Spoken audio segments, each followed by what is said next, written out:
Student, topic चल रहा है आपका मशीन आवर रेट। और आज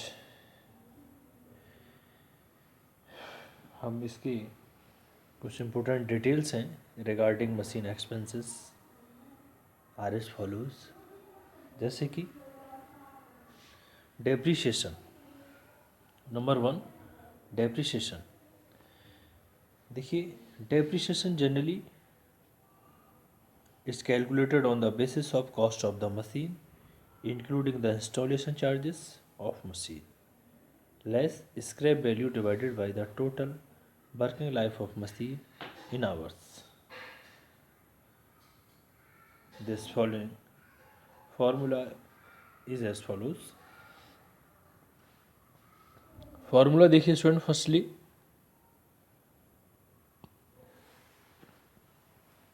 depreciation per hour equal to cost of machine installation plus installation charges minus scrap value upon total working life of machine in hours. ये इसका पूरा formula student.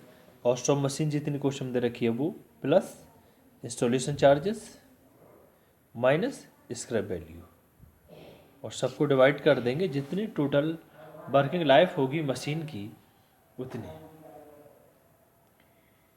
यानी if in question information relating to annual working hours is given, then we multiply annually working hours with life of machine in years so that total working life of machine in hours may be determined। जैसे कि number 2 आता है आपका repairs and maintenance. यानी इन question whatever amount are given relating to repair and maintenance for a specified period, we can find out the repairs and maintenance rate by the dividing the given amount by the working hours of that specific period. If 1 year repairs and maintenance charges are given, then the amount will be divided by number of working hours in a year। Number 3, power expenses। Number 3, to calculate per hour power expenses, first of all we find out of number power units used per hour by machine. Thereafter the number of power units used are multiplied by rate of per unit power expenses in order to get the per hour amount of expenses। Number 4 or last, steam and water। As per information given in question, we can find out the steam and water expenses per hour rate by doing necessary multiplication and division। In question, if rate per hour is given for the item of machine expenses, then we used that rate directly, thus there is no need to make any calculation। Lastly, per hour rate of standing expenses and all variable expenses are added to get machine hour rate।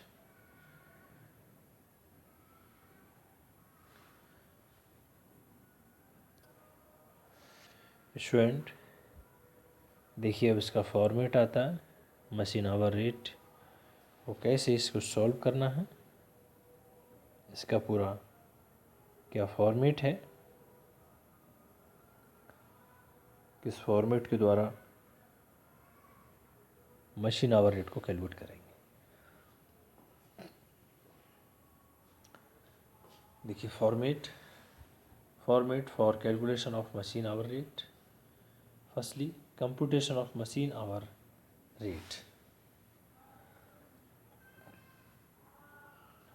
जिस machine के लिए calculate करना होगा उसके लिए firstly हम question में find out करते हैं उसका बेस पीरियड क्या है, मंथली है, ईयरली है, हाफ ईयरली है, वो बेस पीरियड होगा। फिर है वर्किंग आवर्स, उसकी वर्किंग आवर्स कितने हैं। उसके बाद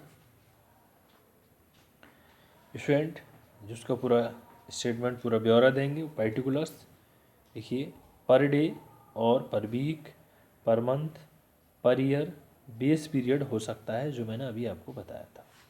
पर एक दिन का भी हो सकता है, सप्ते का भी होता है, मंथ का भी हो सकता है और एक महीने का भी हो सकता है।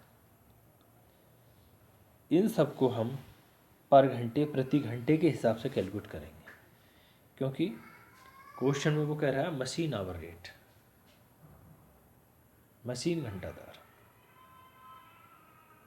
यानी कि machine per hour rate calculate करना है। इसलिए देखिए सबसे पहले आते हैं आपके स्टैंडिंग एक्सपेंसेस। स्टैंडिंग एक्सपेंसेस जैसे कि पीछे मैं आपको बता चुका था, standing charges are those expenses which remain constant irrespective of the use of running of machine.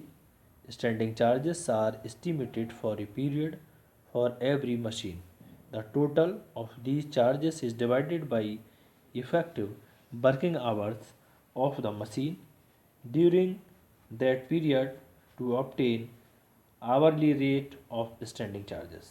The machine expenses are calculated for hourly rate individually, that is, hourly rate is calculated separately to depreciation, power and repair and maintenance. The idea behind this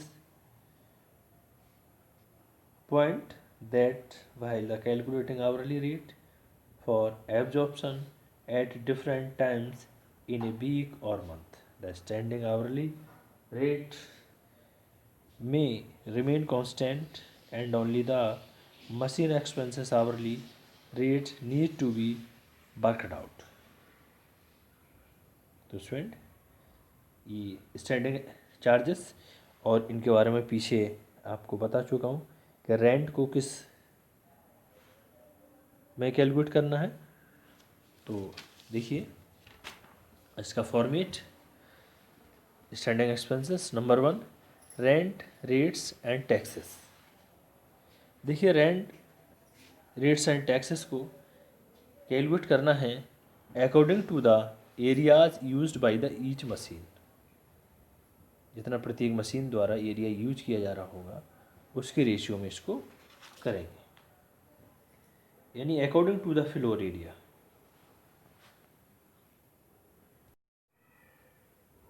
next student number 2 lighting and heating.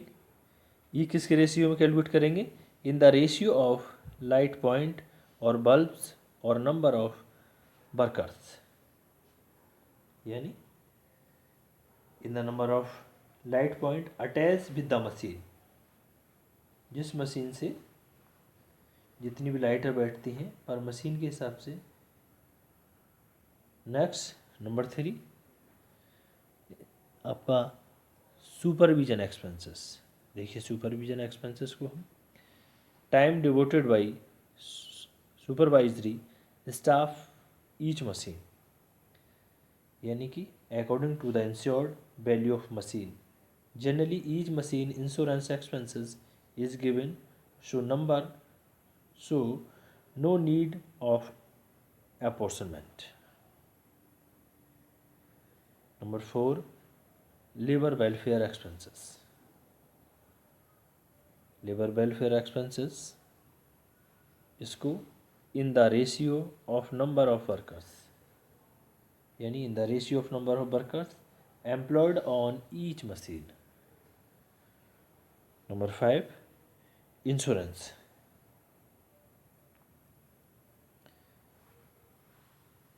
In the ratio of insurance value or capital value of each machine, यानी according to the insured value of machine. Generally each machine insurance expenses is given, so no need of apportionment. Next lubricants, cotton based consumable stores, इसको किसकी ratio on the basis of given in the information, यानी past experience और nature of machine और इन the ratio of working hours of machine in the absence of information we take into account the hours of machine for which machine hour rate is to be computed. Next, last, other expenses, इनको on justified basis, यानी on the basis of condition. Student इसके बाद हमने इसकी standing charges को, जितने भी expenses सबको पर डे का है या पर वीक है, मंथ के हिसाब से, ईयर के हिसाब से कैलकुलेट किया। इसके बाद टोटल स्टैंडिंग चार्जेस का यहाँ टोटल किया। टोटल करने के बाद हमें निकालना क्या है, स्टैंडिंग चार्जेस पर आवर निकालना है, क्योंकि हमें कैलकुलेट तो करना है मशीन आवर रेट, मशीन घंटा दर कैलकुलेट करना है। तो standing charges per hour equal to, ये पूरा इसका फॉर्मूला है, देखिए total standing charges upon working hour in base period, in total standing charges ये और working hour in the base period जितने भी दे रखे होंगे उसको इससे स्टैंडिंग चार्जेस को डिवाइड कर देंगे। इसके बाद ये आ जाए, इसका पर आवर रेट आ जाएगा इधर। इसके बाद नंबर बी आता है student machine expenses. Machine expenses are machine running expenses and they include depreciation of machine, power consumed by machine, electric, petrol, diesel, etc. All other expenses are grouped under the standing charges. जैसे machine expenses, firstly आता है आपका depreciation. देखिए depreciation का formula पहले ही भी बताया था, यानी cost of machine minus scrap value upon total working life of machine in work hours, जितनी भी उसकी टोटल वर्किंग लाइफ दे रखी होगी वो। नंबर 2 रिपेयर एंड मेंटेनेंस, इसका फॉर्मूला है given amount of repair and maintenance upon working hour for given amount of repair and maintenance.